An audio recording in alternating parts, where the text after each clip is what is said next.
What up, everybody? It's April Dawn. I'm here to do my Queen Sugar / Power review for last week and this week. I don't know what the episode is, child. I know it was Power Season 4, Episode 5, but Queen Sugar, I'm not sure. Season 2, Episode whatever.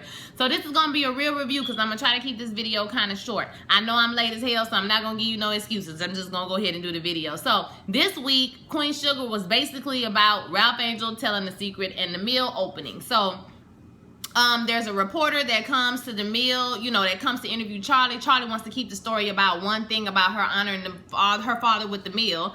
And the reporter is trying to get to the other story, the more deep side of the story. So the whole episode, I'm like, I don't like him. But then at the end, he tells her, no, I mean, you're trying to keep your family together. You put your family together with nothing, without perfection, but you seeking perfection. So he basically trying to find like a human story or whatever. But she offers him the divorce, exclusive instead, and so he would write the story that she wants him to write. So I feel like maybe it would have been worth her while maybe to explore the other side, but I also understand that you're a black woman. You're the first black woman to open up a mill in Louisiana, so people don't take too kindly to that, number one. Number two, they're gonna try to, if you show any type of weakness, people gonna pounce upon that weakness. So we don't want to show weakness. So she doesn't want to show any type of weakness. So I understood her point of view, but I also kind of wish she would have went down that path where, maybe you can find a little bit more self-discovery, because we all know that Charlie is controlling his hair, and we all know she's seeking perfection. And when she was taking that stuff out of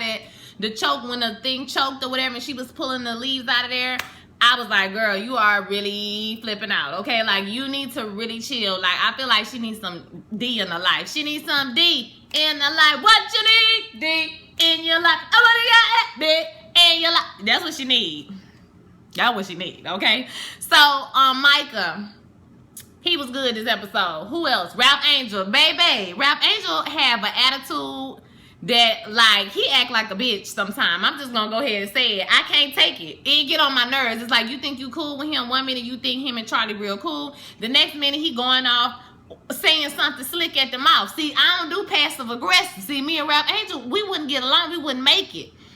Because I don't do passive aggressive. I do if you mad, say you mad. So all that slick talk, that will get on my nerves, and I will have went off on him because I don't like that. So he had an attitude pretty much the whole episode. I guess he tired of people looking down on him or whatever. So, it came to a point where him and Blue was out at the store. It wasn't the store that he robbed, but the girl who worked at that store was there, and she was like, you're a liar, you robbed the store, and he hurried up and ran out of the store. So later on, when Blue questions him about why is Kenya not there, he tells her Kenya got thrown away. I was glad he didn't lie. And the lady said, he said, why did the lady call you a liar? He said, I'm not gonna lie no more, I'm not gonna lie. What was funny though was when he told the secret, I told her about the letter at the table, and I don't know if it was Charlie or another. So you was been lying this whole time. I was like, he just said he wasn't gonna lie no more. Y'all just put him on blast like this.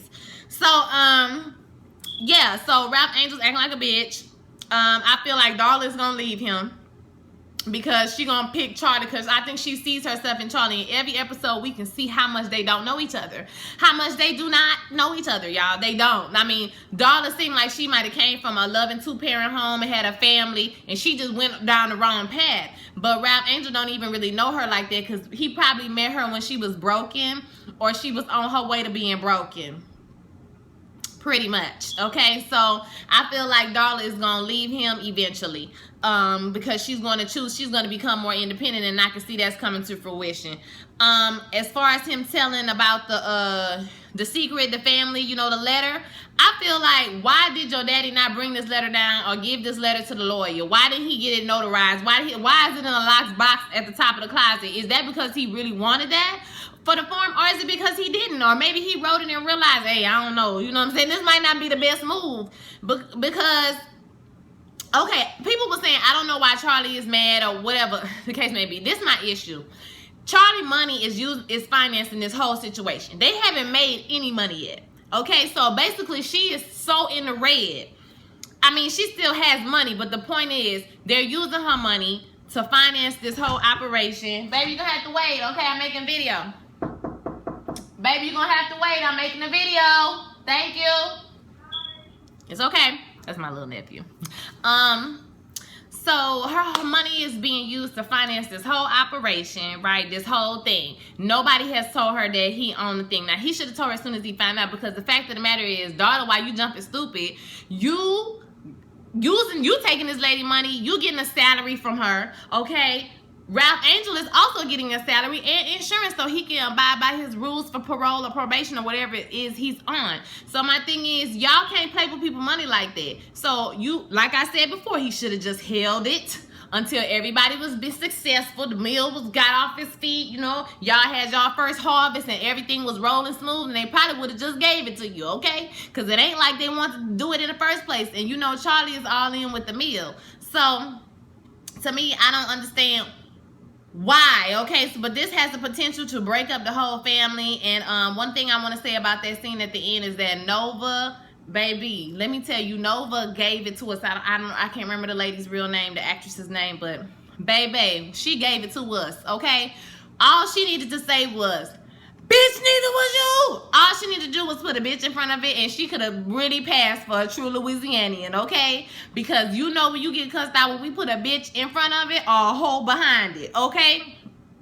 You know it's real. Because when he was like, you wasn't here and da-da-da, when she jumped up and got angry, I was like, girl, listen, I done been there a time before when you be mad. And it was so good because Nova is so chill all the time, so it just struck me when she stood up and was like, you wasn't either because you was in jail. I was like, the daddy was working to take care of your child, sir, while you was locked up in prison. So if you really cared about your father, you wouldn't have been on the street doing bullshit, okay, to get arrested for in the first place. Okay, you should have been out there playing beans like you doing now. Why you jumping fly with everybody? Because obviously you wasn't making enough money then because you was out there robbing people. Doing illegal stuff. Talking about you don't want to be looked down on, but it wasn't even 3 months ago when you was boosting phones from the job. Okay, I can't. So Ralph Angel took me out this episode. Hollywood and Vi, I just love them. Okay, that's all I really have to say. I love Vi, I love Hollywood, I love how Hollywood tells Vi what she needs to hear, whether she likes it or not, he gonna give it to her straight.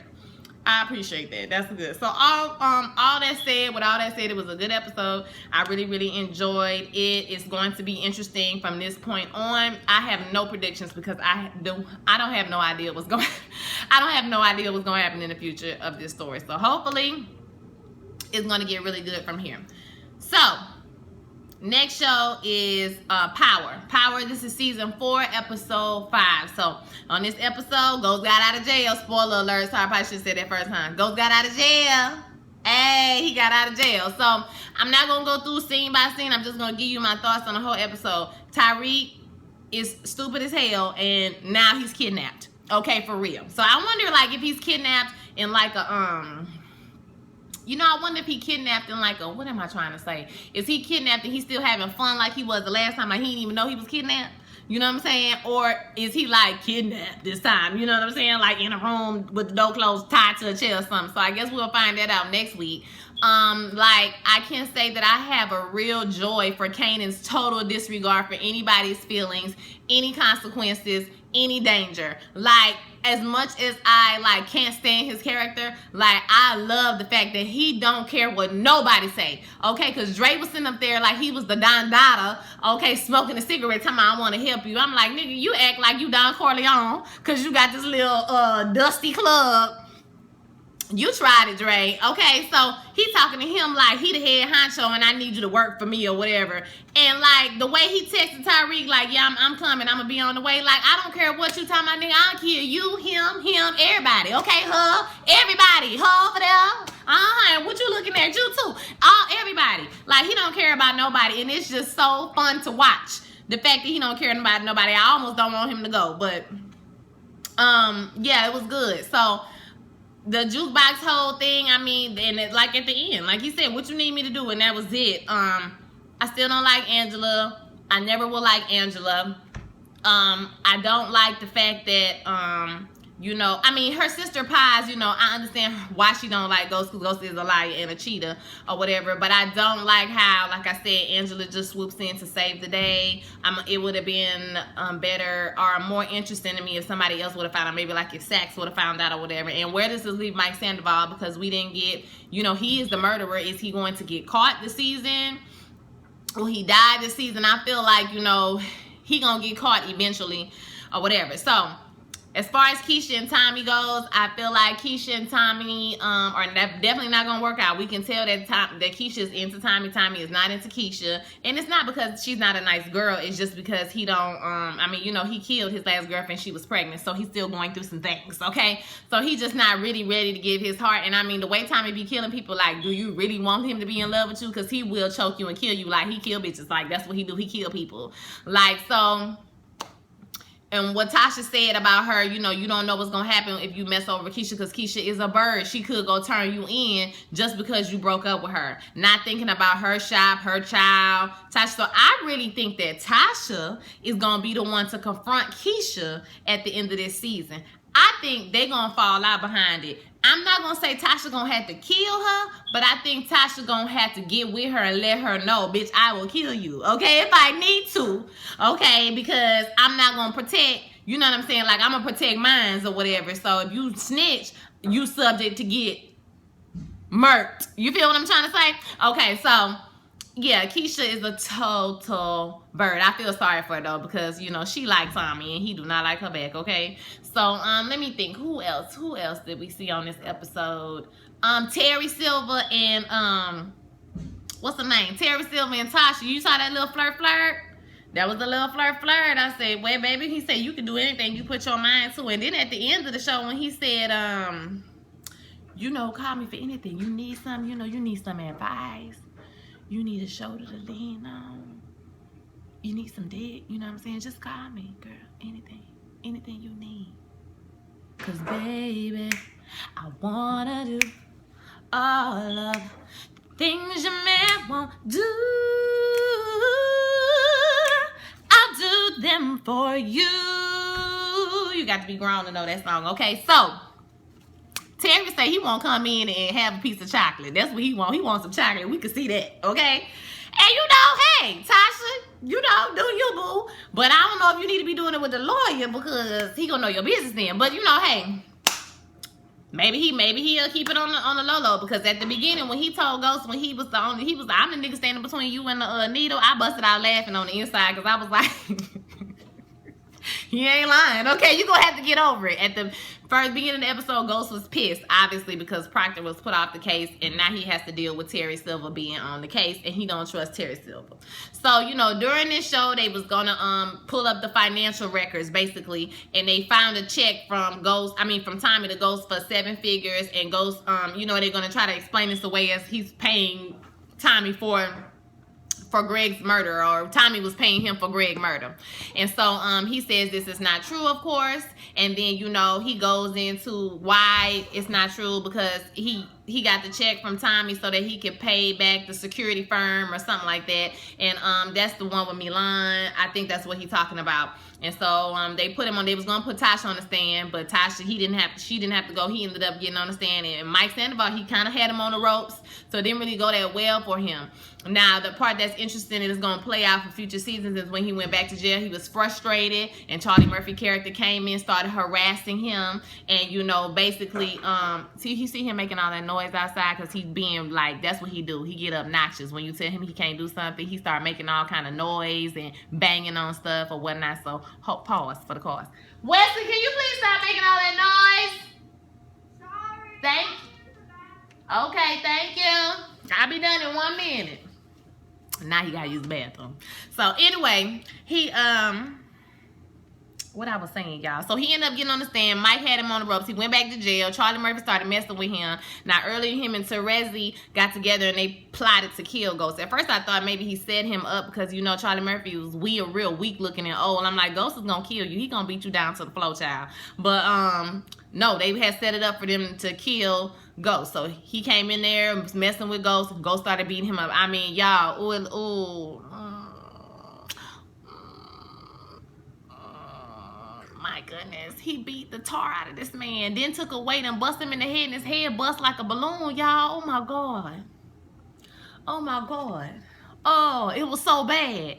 He beat the man to death. Tony Terezi come in with Biscuit Boo. Biscuit come in, you know, and he pull out the knife, and Tony said, he stabbed him. He was like, change the plan. We're going to stabbed him, he choked him, they hung him, and they just walked out of there. So now they both have something on each other. You know, I'm sure this is going to come up later on. At the end of the episode, he gives them the burner phone, and really he was threatening him like, I'm gonna tell, you know, it's gonna be public, not you gonna get this phone to Tommy. But Ghost was looking at him like, nigga, you ain't gotta threaten me. We just killed somebody in the room together. I just killed somebody, you have me covered up. Like, just give me the phone. I just wanted to know why. You know, I think he put it together that that's his daddy. Like, duh. We all know that's his daddy. Duh. Okay? And I talked about Tyreek. Dre, get on my nerves. What's his name? Julio gonna get killed. Because he ain't really been doing nothing. Okay, Dre been making all these moves for him. But I feel like Dre gonna get killed too. Because, see, Dre, he walking that fence. And so I think that eventually, because Julio done already seen Kanan. I don't know if Julio knows who Kanan is. I think he does, but I'm not exactly sure. But he knows that Dre is trying to get his position or whatever. So, you know, something gonna happen with that, because Dre, you trying to bring Kanan in, so he's a loose cannon. Okay, period. And so he not even really worried about getting back on top of the dope game, because he like collecting that money. All he worried about is getting some money and killing Ghosts. So that's gonna blow up in Dre's face. It's not gonna work out the way he wants it to work out, or it could. You never know. But I guess we'll find out next week. So I want to hear you guys' thoughts. Don't forget to like, comment, subscribe, share this video, and turn on your notifications so you can get the video, because I be late as hell sometime. Okay? All right, y'all have a blessed week. I will see you in a little bit for Insecure. Peace.